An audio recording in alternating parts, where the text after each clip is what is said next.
Congressional record published Saturday, June 21, 2025. In the Senate on Friday, June 20, 2025, the session convened at 3:15 p.m. The Honorable John Husted, a Republican senator from Ohio, was appointed by President pro tempore Chuck Grassley to serve as acting President pro tempore. Senator Husted assumed the role promptly.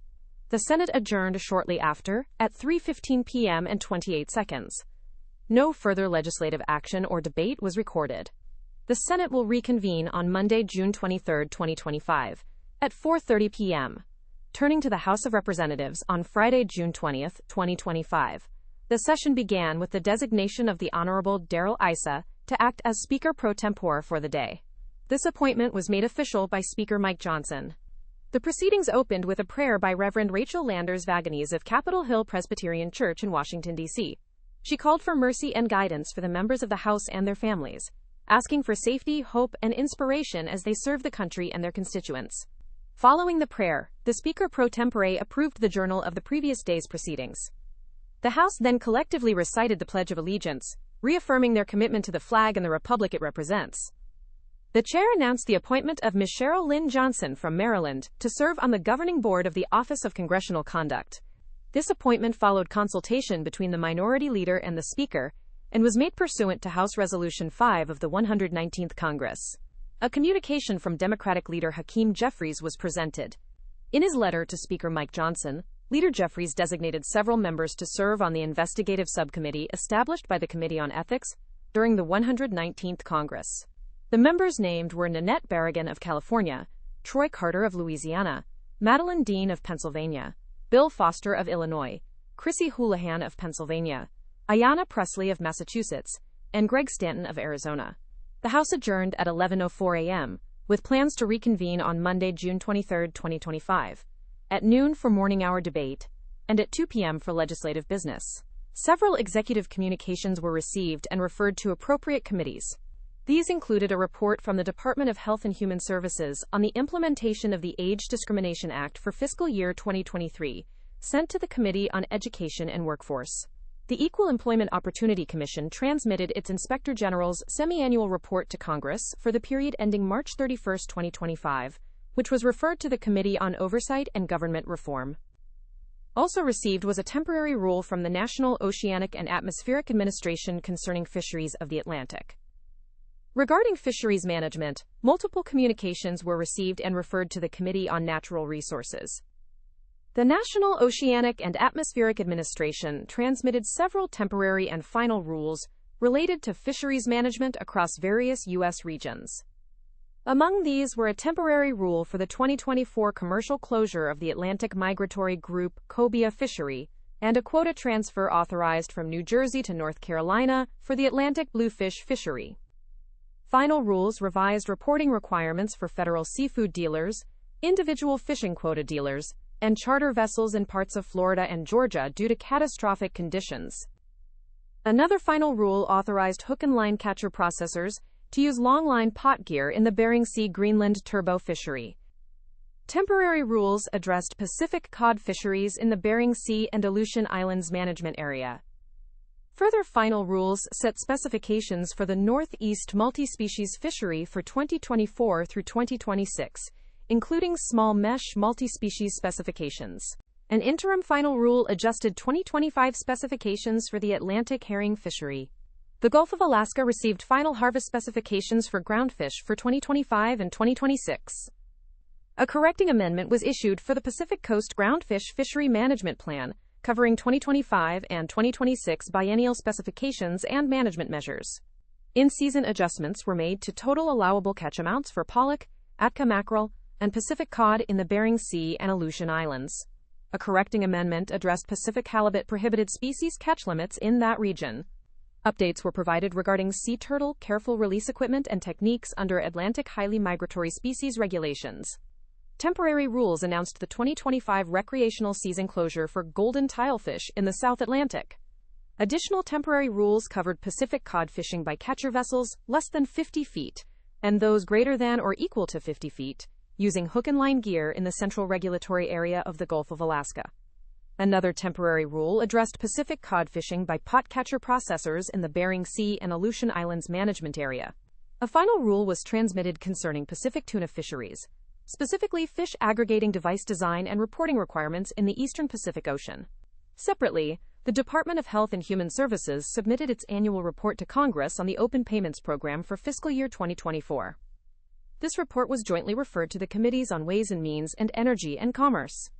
During Friday's House session, several public bills and resolutions were introduced under Clause 2 of Rule 12. These legislative items were referred to appropriate committees for further consideration. Representative Andrew Fine introduced H.R. 4054 to amend the Higher Education Act of 1965 with reforms to accreditation. This bill was referred to the Committee on Education and Workforce. Representative Brian Babin proposed H.R. 4055 to amend Title 18 of the Social Security Act. The bill seeks coverage and payment for certain treatments related to dialysis-related amyloidosis.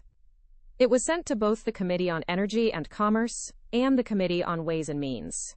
Representatives Gus Bilirakis of Florida and Brad Schneider introduced H.R. 4056 to amend Title 18 of the Social Security Act.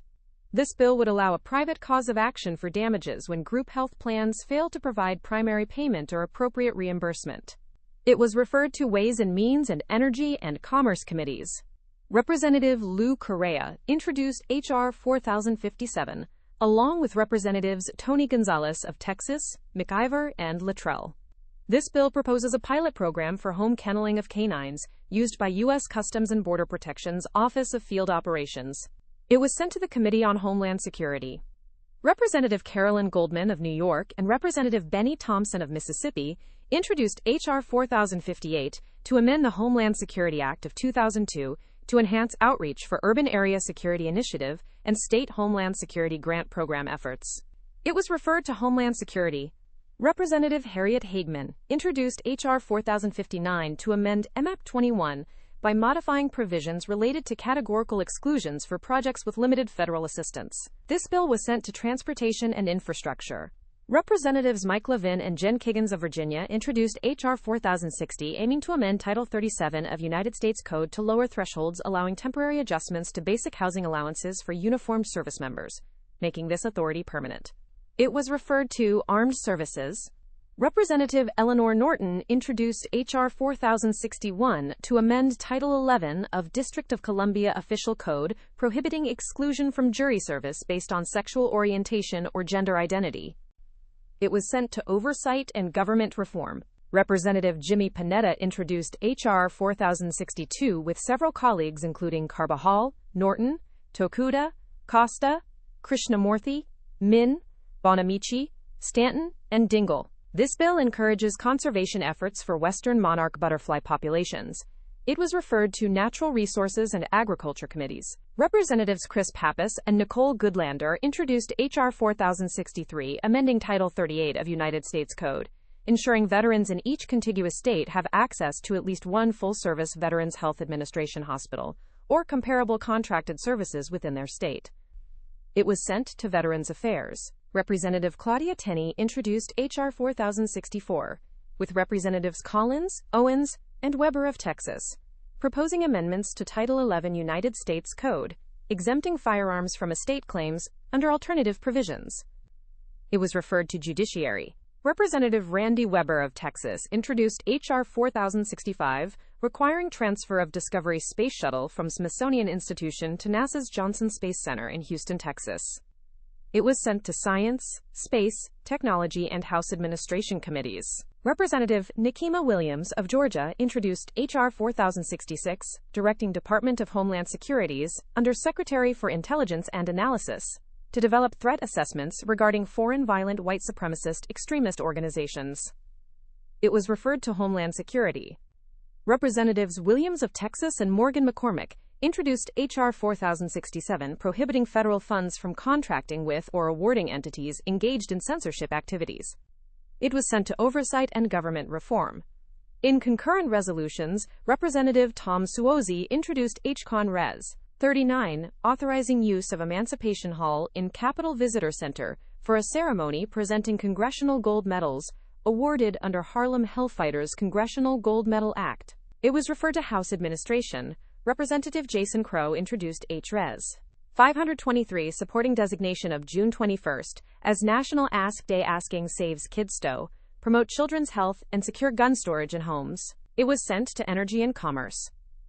Representatives Danny Davis of Illinois and Terry Sewell introduced H.Res. 524 expressing support for June 19th as World Sickle Cell Awareness Day, aimed at increasing public awareness about sickle cell disease and promoting research, early detection, treatments, cures, and preventative care programs related to sickle cell anemia complications. It was referred to Energy and Commerce. Representatives Grace Meng and Salazar introduced H.Res. 525 affirming U.S. role in eliminating sexual violence in conflict zones. Referred to Foreign Affairs. Representatives Panetta and Yakim introduced H.Res. 526 recognizing pollinators' importance by designating June 15th through 22nd as National Pollinator Week, referred to agriculture. Representative Tenney with colleagues introduced H.Res. 527 supporting June as National Dairy Month, recognizing dairy's role in healthy diets and agricultural economy, sent to agriculture. Representative Stephanie Tran introduced H.Res. 528 supporting designation of June 19th as Veterans of Republic of Vietnam Armed Forces Day, referred to Foreign Affairs. On committee bills reported Friday, Mr. Hill of Arkansas, representing Financial Services, presented 3 bills. H.R. 2702, aiming to reduce political influence on federal banking agencies by removing reputational risk from supervision. H.R. 3230, proposing raised asset thresholds for financial institutions, subject to certain regulations. And H.R. 2808, amending Fair Credit Reporting Act, restricting consumer reporting agencies under specific conditions. All 3 were referred to Committee of the Whole House on State of Union. Several members cited constitutional authority under Article 1, Section 8 when introducing bills, including Fine for H.R. 4054, Babin for H.R. 4055, Bilirakis for H.R. 4056, Correa for H.R. 4057, Goldman for H.R. 4058, Hageman for H.R. 4059, Levin for H.R. 4060, Panetta for H.R. 4062, Pappas for H.R. 4063, Tenney for H.R. 4064, Weber for H.R. 4065, Williams of Georgia for H.R. 4066, Williams of Texas for H.R. 4067. Additional sponsors were added Friday across many public bills and resolutions, including Representative Mike Garcia of California, supporting H.R. 40 alongside Khanna, McGovern, Ocasio-Cortez, Sewell, Plaskett. Representative Paul Gosar sponsoring H.R. 116. Representatives Sorensen and Randall joining H.R. 247. Representative Kian sponsoring H.R. 309. Representatives Simpson, Huizenga, Arrington supporting H.R. 425. Representative Williams of Texas sponsoring multiple bills, including H.R. 979, alongside others such as Thompson of California, Johnson of Georgia, Presley. Representative Trahan sponsoring multiple bills, including H.R.s 924, 1055, and 1340. Representative Vindman adding support on bills, including H.R.s 1153 and 1417. Representatives Jackson of Illinois, Barra, and Underwood sponsoring H.R.s 1330. Trahan, Siskamani, and Moulton sponsoring H.R. 1410. Pedersen, Neguse, and Vindman sponsoring H.R. 1685. Norton sponsoring multiple bills, including H.R.s 1521, 3418, and 4047. Several resolutions also gained new sponsors, including House Concurrent Resolution 38, supported by a large bipartisan group including Titus, Schakowsky, Pingree, Pocan, and others. House resolutions such as Garcia sponsoring H.Res. 317, Chu adding support on H.Res. 417, Rouser sponsoring H.Res. 441, Vargas supporting H.Res. 505, Davis, Kennedy, Gottheimer, and Sewell sponsoring H.Res. 509. Representative Norton introduced legislation under constitutional authority granted by Clause 17, Section 8, Article 1, United States Constitution. That concludes today's summary of congressional activities for Friday, June 20, 2025. Thanks for listening. The full source material for this summary is in the description below.